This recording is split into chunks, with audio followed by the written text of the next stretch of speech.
estou aqui batendo um papo com os meus convidados no Gazeta Entrevista desta noite, a missionária, deputada federal eleita, Antônia Lúcia Câmara, e seu advogado, Dr. Valadares Neto. Estamos aqui, inclusive, acompanhados de um baré bem geladinho, porque esse é o gosto da Amazônia, o gosto do Acre, distribuído em nossa região pela Acrebir, distribuidora Ambev para todo o estado do Acre. Missionária, deputada, eu havia perguntado à senhora no bloco anterior a respeito dos endereços, que segundo o mandado de prisão, a senhora não teria sido encontrada nestes endereços, seriam até mesmo fictícios. Me responda, esses endereços são verdadeiros, existem mesmo? Existem, são verdadeiros e eles foram dados por mim. Trata-se do endereço da minha residência no estado do Amazonas, da minha residência no estado do Acre, da minha residência no Distrito Federal. Infelizmente, também no meu local de trabalho, esses oficiais estiveram presentes, sim, em todos os momentos. Foram dito a ele, no caso, foi dito a ele, que no caso eu não tenho bem ciência se foi só um aqui, um no Amazonas, se não sei. Foi dito ao oficial de justiça que me procurou nos endereços das minhas 3 residências, porque meu esposo, ele é deputado federal no Amazonas, significa dizer que nós temos uma base familiar no Amazonas. Claro. Significa dizer que ele trabalha no Congresso, nós temos uma residência em Brasília, até porque nossos filhos estudam em Brasília, moram conosco. E é lógico, se eu estou trabalhando aqui e aqui o povo me escolheu para eu estar como deputada federal eleita, eu tenho que ter uma residência, senão conseguiria no Acre registrar o registro da minha candidatura. E todos os endereços foram procurados e os meus familiares, os funcionários, informaram, sim, aos oficiais de justiça que eu estava em tratamento de saúde, primeiramente no estado do Amazonas, aliás, primeiro no estado do Acre, porque eu passei muito mal nesse estado. Fui à Unimed, passei uma tarde na Unimed, fui transferida pela uma ambulância para fazer exames no Hospital Santa Juliana, passei um dia, uma noite internada aqui pós a eleição. Os médicos da Unimed que me socorreram, eu vou usar essa palavra porque realmente foi um socorro, Deus usou eles, entende? E me aconselharam que eu tivesse descanso, que eu procurasse outros meios médicos especializados naquilo que eu estava sendo acometida pela enfermidade. Eu me dirigi a minha família a Manaus, depois a Brasília e depois passei mais de 17 dias no estado de São Paulo. Fiz mais de 36 exames. Permita lhe perguntar, deputada, o que a senhora tinha? Qual era o seu problema de saúde? Na realidade, eu tive um grau fortíssimo de estresse. Por quê? Então, só para concluir, esses oficiais foram alertados, foram ditos a ele que eu estava em tratamento e não foi considerado, diga-se de passagem. Chegaram aos seus patrões, quem sabe os juízes, ou falaram que eu estava viajando, ou se furtaram de falar, não sei. E, lamentavelmente, eu me deparo com a mídia me chamando de foragida. Imagina-se uma pessoa que contribui com esse Estado com a única conta de luz, porque eu não tenho só uma conta de luz. Contribuo com esse Estado com mais de 10 mil reais de impostos. Eu tenho aqui não só deveres, obrigações, mas eu tenho direitos também. Então, eu tenho aqui empresa, tenho a minha vida, tenho o meu trabalho, o meu compromisso, porque eu represento uma instituição religiosa, que é a Convenção, é a Assembleia de Deus do Estado do Acre. Como que eu poderia estar foragida? Estar foragida? Por favor, eu estou me tratando. Eu fui assacada na minha integridade física. Eu tenho um laudo feito do ML que constata a violência que me fizeram fisicamente. Essa violência foi cometida contra a senhora por quem? Por um delegado da Polícia Federal, quando foi na minha casa. A senhora, inclusive, deu declarações a respeito disso? Já registrei e nada, os juízes, pelos delegados, nada está sendo feito a favor da minha pessoa, até porque eu estava enferma e eu optei. Mas a senhora entrou com alguma ação contra esses supostos agressores? Vamos entrar, supostos não, verdadeiros agressores. Nós vamos entrar agora, porque só agora eu estou restabelecendo a minha saúde, então agora eu vou estar reunida com os advogados, com o Dr. Valadares e outros que estão no caso acompanhando, e nós vamos tomar todas as medidas cabíveis dentro da lei, mas eu quero comunicar que isso não vai ficar impune, isso é um crime. muito grande contra uma cidadã, uma mulher, uma mãe de família. Pelo amor de Deus, eu penso que as pessoas tenham respeito. Vamos só se relembrar, deputada, essa agressão aconteceu durante um período eleitoral, foi uma busca e apreensão? Foram cumprir um mandado que eu tinha que acompanhá-los até a Polícia Federal e inexplicadamente... A senhora se negou de ir? Não, de forma alguma. De forma alguma. A princípio eu percebi, porque ele não se identificou, fiquei muito chateada assim, estou na minha casa com a minha família, minhas filhas dormindo. E tá bom, eles estão cumprindo o dever deles. Mas a partir do momento que usa de violência, pelo amor de Deus, até porque com essa condição das mulheres buscarem emprego fora, seus salários, em busca de respeito e alguma coisa a mais, mas nós não deixamos de ser mulheres, né? Nós queremos, no mínimo, um respeito mínimo. A agressão, eu acho que é o último estágio. A agressão, eles bateram na senhora ou seguraram a senhora? Não, bateu sim. E eu tenho um laudo do IML que comprova que houve violência, foi abusivo mesmo. E nós vamos tomar as providências cabíveis. Mas quanto à ida dos oficiais de justiça, infelizmente, o que aconteceu foi essa falta de informação por parte deles, aos patrões dele, a quem quer que seja.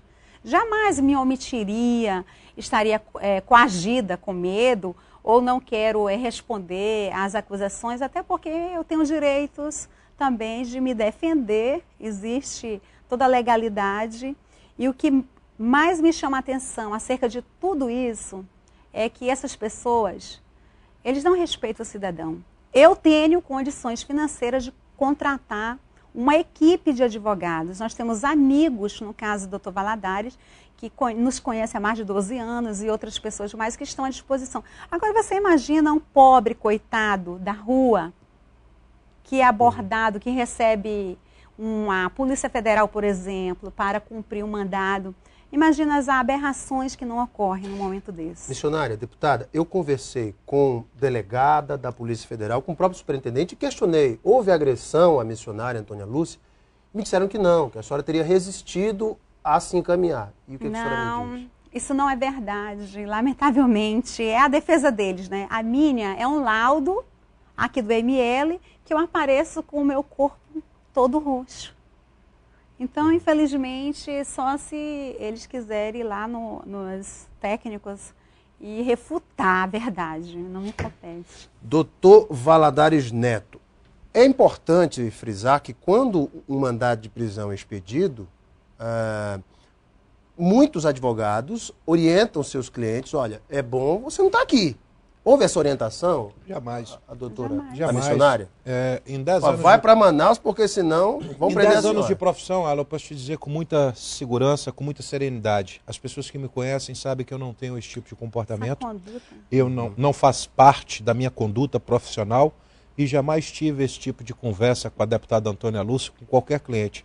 Sei muito bem que ela estava fazendo o tratamento de saúde, porque além de advogado, sou amigo da família. Tá certo? E jamais só comuniquei a ela que havia sido expedido o mandado de prisão e que as medidas necessárias já haviam sido tomadas. Quais? A interposição de um habeas corpus, tanto no Tribunal Regional Eleitoral do Acre, quanto no Tribunal Superior Eleitoral. Doutor Valadares, quais são os próximos passos da defesa da deputada federal eleita nesse processo que já se arrasta aí no Tribunal Regional Eleitoral? Hoje, a deputada compareceu ao Tribunal Regional Eleitoral, recebeu todas as notificações, mesmo interrompendo o tratamento de saúde em que ela está sendo submetida. E, a partir de segunda-feira, abrem-se prazos para que se apresentem essas defesas. Tá certo? E nós vamos pegar todos os procedimentos, analisarmos todas as provas, prepararmos as defesas, né? Juntando documentos, arrolando testemunhas, ou seja, tudo aquilo que a Constituição nos permite, para que o procedimento, para que os processos tenham seu curso natural. Tá Nós certo? sabemos que o rito, no caso dos processos eleitorais, é bem mais célere, é mais rápido. Em quanto tempo o senhor espera preparar essa defesa, doutor Valadares? Olha, a nossa defesa, ela será apresentada, nós temos até sexta-feira que vem, mas como sexta-feira é a data da diplomação da deputada, dia 17, nós vamos nos antecipar. Na quarta-feira ou na terça, talvez todas as defesas já estejam preparadas e apresentadas no Tribunal Regional Eleitoral e na 10ª Zona. Missionária, a senhora é deputada federal eleita, vem enfrentando toda essa questão processual. A senhora está otimista com relação à sua defesa? Muito otimista, eu tenho convicção que nós vamos sim ser diplomadas, vamos ser sim empossados e não tenho nenhuma sombra de dúvida que nós ainda vamos trazer muita honra a esse Estado. Doutor Valadares, existe uma questão importante. Depois de diplomada, a deputada tem um foro privilegiado. Fica até mais... fica muito melhor para a defesa fazer, inclusive, seus recursos, enfim. É melhor para o advogado. O senhor tem uma carta na manga para essa questão? Dizem que o direito, Alan, tem duas facetas. Se você acha isso interessante, vou te dizer uma outra coisa. Quando eu passo a ter um foro privilegiado, significa dizer que eu já estou ultrapassando instâncias. Eu já estou chegando no Supremo Tribunal Federal antes de passar pela 10ª, antes de passar pelo TRE, antes de passar pelo TSE e antes de chegar no TRE. Então, é o outro lado da moeda. É o outro lado da moeda, tá certo? Em qualquer instância, ou qualquer procedimento, ou em qualquer foro, o que nós acreditamos e temos certeza que vai acontecer, né, é que tudo será feito de uma forma muito transparente, dentro da legalidade, e aqui, ou no Supremo Tribunal Federal, ou no Tribunal Superior Eleitoral, todas as defesas e a isenção da deputada Antônia Lúcia, você pode ter certeza, porque quem conhece todos os documentos que instrui os processos, chega à conclusão que realmente inexiste qualquer crime, ou eleitoral, ou na esfera criminal, ou na esfera administrativa, você pode ter certeza. Até porque, me permita só um comentário. Pois não. Carreata é crime? Bem, eu deduzo que quem vai cometer um crime eleitoral não convoca os partidários, não convoca para ir para um posto, onde seria exposto, e carros, sabidamente, até onde eu sei, se locomovem com gasolina, com álcool, com diesel, não com água nem tração animal. Tá certo? Aonde o crime eleitoral? E só a título de curiosidade, eu faço nas minhas defesas, recentemente, talvez a imprensa não lembre, o prefeito José Ronaldo foi absolvido numa situação dessa. Do município de Epitaçolândia. E eu lembro bem, a relatoria foi do Dr. Jair Facundes, diga-se de passagem, talvez um dos juízes mais severos, mais justos deste Estado.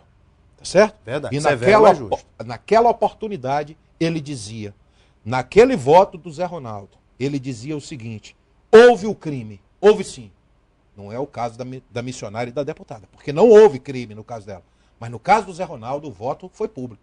Houve o crime, mas não houve potencialidade. Aquela carreata teria acontecido 45 dias antes. Que potencialidade causou no resultado das eleições?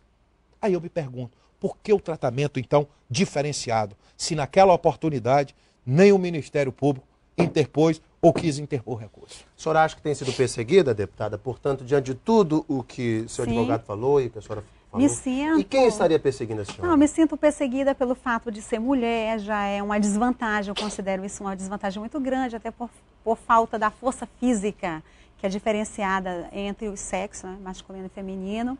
E essa perseguição, ela se deu e vem se dando com muitas sequências, né, de fatos que a imprensa divulga.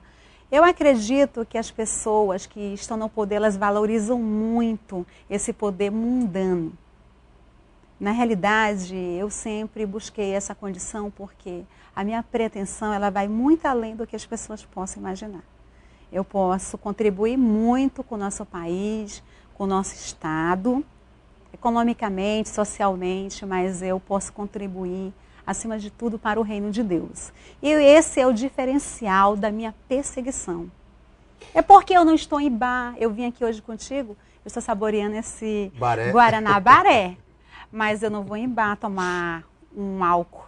Então essa é uma das diferenças que me diferenciam do convívio do poder. Então, por isso eu sou perseguida, porque profetizo Jesus. Deputada, a senhora teve quase 16 mil votos. A senhora, portanto, tem contas a prestar com seus eleitores e com o povo do Acre. Exato. Porque esses 16 mil representam uma parcela da população que lhe conferiu um cargo público.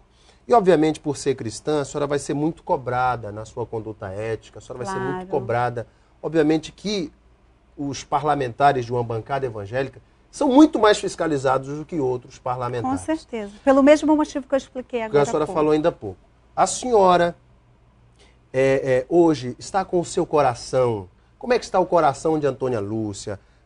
A senhora que já teve embates homéricos com lideranças da Assembleia de Deus, com pastores e até políticos. Como é que está seu coração, deputada? Até porque o povo vai cobrar isso da senhora. Uma conduta de um cristão verdadeiro. De um cristão. E aí? Eu espero que essa cobrança ela não seja confundida, porque eu sou uma deputada que não usarei máscaras. Para começar, pode registrar isso. Então, o certo vai ser certo, o errado não tem chance, e a minha conduta vai ser a mais ética possível nas leis, e a minha postura como cristã, a que eu tenho mantido até os dias de hoje. Quanto a esses desentendimentos, essas coisas aí com lideranças, eu acho que o certo ou o errado, principalmente o errado, ele não deve habitar por trás das nossas Bíblias. Entende? Então, a minha ética ela se estende a esta condição. Muito bem. Conclua. Com o meu convívio com essas lideranças, ao longo de dias, meses ou anos, se eu descobrir que tem comportamento dúbio, com certeza não terá a minha companhia. Muito bem. Eu conversei aqui com a deputada federal eleita, a missionária Antônia Lúcia Câmara, e com o seu advogado, doutor Valadares Neto. Quero agradecer, deputada, a sua vinda ao programa. Muito obrigada. Muito obrigado pela sua pela vinda, por prestar esclarecimentos. Muito obrigado. Aqui, Deus te abençoe. Obrigado a senhora também. Doutor Valadares, obrigado pela sua vinda, viu? Eu que lhe agradeço, sempre à disposição. Quando estiver com o livro pronto, vem aqui para a gente fazer uma apresentação à sociedade. Muito obrigado, virei sim. Daqui a pouco nós voltamos para a sequência do nosso Gazeta Entrevista. Fique conosco, até já.